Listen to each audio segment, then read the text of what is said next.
ล่าสุดน้องนายวาดหรือว่าสายามนุษย์ธรรมออกมาขอโทษแล้วทุกคนหลังจากไปคอมเมนต์ทีมงานกู่ไผ่มาจากฝั่งไทยว่าเสนอหนามาเองมันอยากไรหนาว่าซ่าน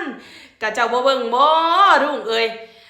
ทางการลาวเพิ่นส่งจดหมายไปเสิร์ชส่งเฮลิคอปเตอร์ไปรับเนาะและมีคนใจแคบคนหนึ่งคอมเมนต์มาว่ามันเสนอหนามาเองมันอยากไรหนาและตอนนี้ทนกระแสสังคมวิพากษ์วิจารณ์หลายบ่หลายเลยออกมาขอโทษคนลาวเฮานี่ฮู้จักว่าอันใดผิดอันใดถูกอันใดผิดนี่ถึงสิเป็นคนดาวนำกันก็อย่างพี่น้องล่าเนาะล่าและออกมาตักเตือนออกมาตักเตือนเพราะว่าเนาะเพิ่นมาซอยประเทศเฮานะจังไดจังไปว่าออกให้เพิ่นว่าเพิ่นเสนอหนามาเองบ่าอยากได้หนาว่าซ่านปานนั้นเป็นหอดร่องในหวานบ่สมกับตำแหน่งที่ได้รับเลยเนาะและตอนนี้สงสัยเพิ่นจะถือผู้รักผู้ใหญ่เพิ่นเนาะเพิ่นตักเตือนบอกว่าอันนี้มันผิดเด้อก็ได้ออกมาขอโทษเนาะและได้หลายคนหลายคนรับบ่ไหลที่ว่าคอมเมนต์แบบนี้เนาะทั้งที่เพิ่นตั้งใจมาช่วยมาสู่เพื่อให้ไล่7คนนี้ออกมาจากทำตีว่ามันอยากซ้ำไรว่าเพิ่นเสี่ยงชีวิตซ้ำใดเนาะทั้งที่บ่แม่นบ้านเพิ่นเมืองเพิ่นยังมาซอยนี่แหละคำว่ามิตรภาพที่ดีแหละบ้านพี่เมืองนอกเนาะเพราะว่าสายสัมพันธ์ไทยลาวนี่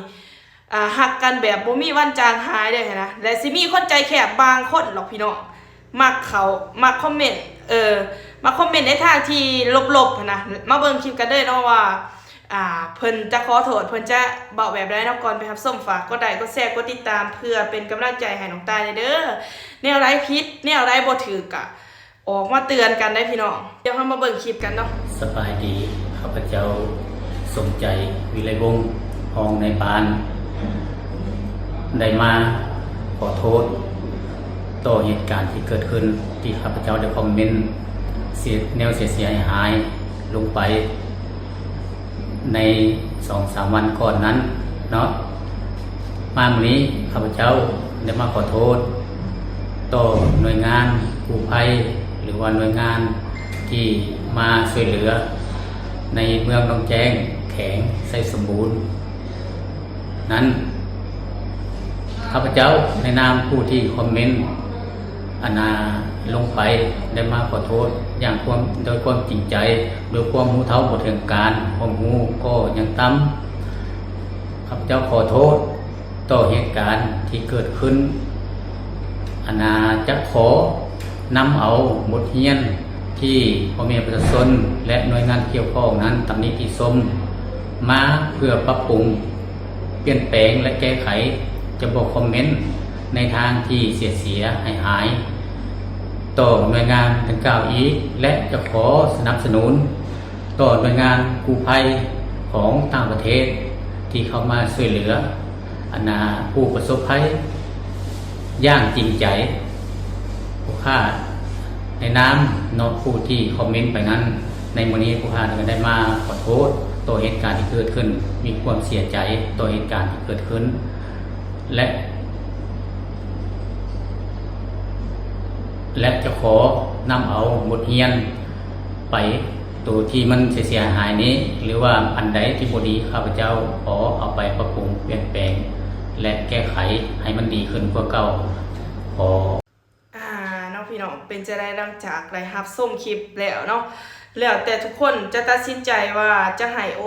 กาสบ่จะให้อภัยเพิ่นบ่อันนี้ก็เป็นสิทธิ์ของคนเบิ่งแล้วเนาะและตอนนี้เพิ่นก็ได้ออกมาขอโทษแล้ว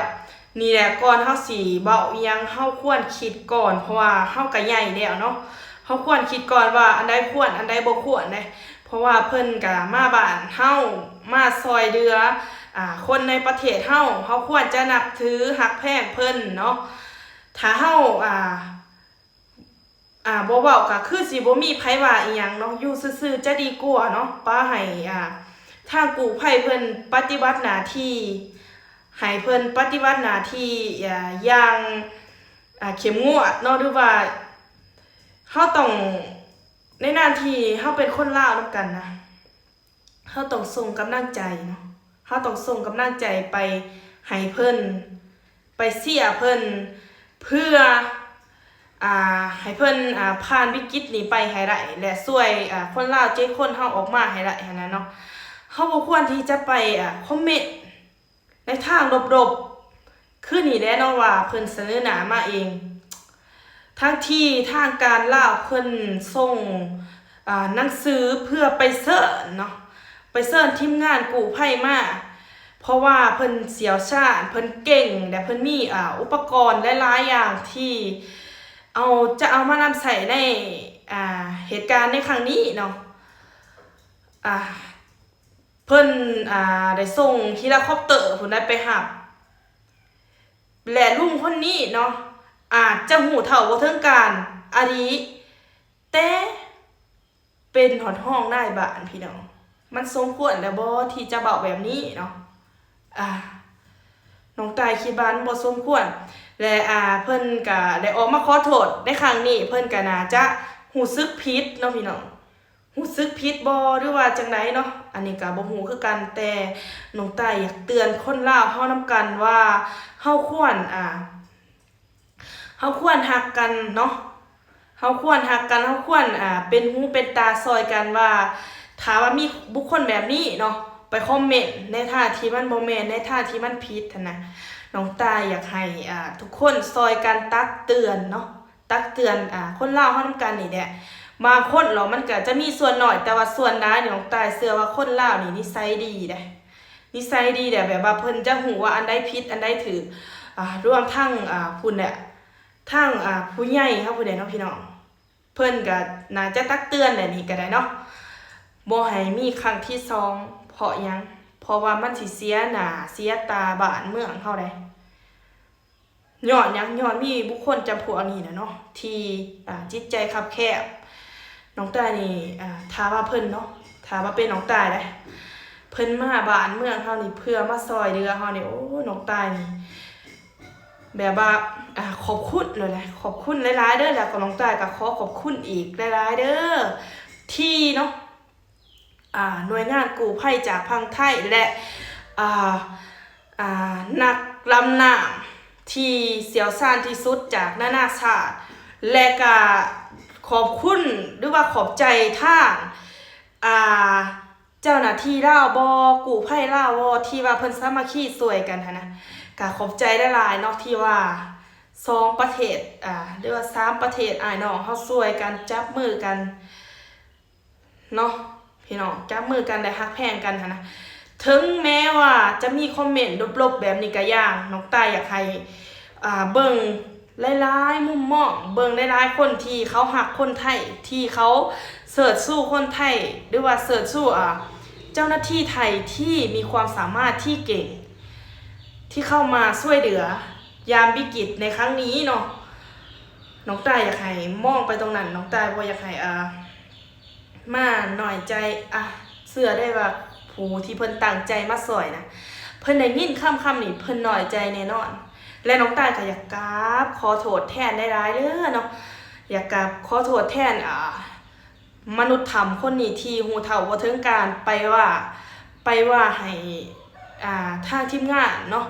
น้องตายก็ขอโทษแทนถึงแม้ว่าน้องตายจะบ่ได้คอมเมนต์น้องตายจะบ่ได้เฮ็ดผิดก็ตามน้องตายต้องขอโทษแทนหลายๆเนาะรวยที่ว่าเฮาเป็นคนลาวนำกันน้องตายอยากตั้งหน้าออกมาขอโทษ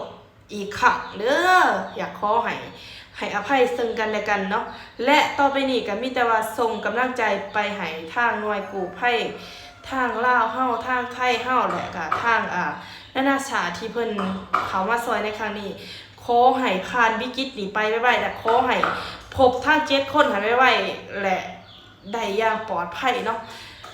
เพราะว่าเสี่ยงชีวิตเพิ่นเสียชีวิตขนาดได้พี่น้องทำแบบเฮาก็บ่ฮู้ว่ามุดเข้าไปทางไหนสิเจออีหยังแน่แต่เพิ่นก็ยังมุดเข้าไปก็ขอบคุณหลายๆ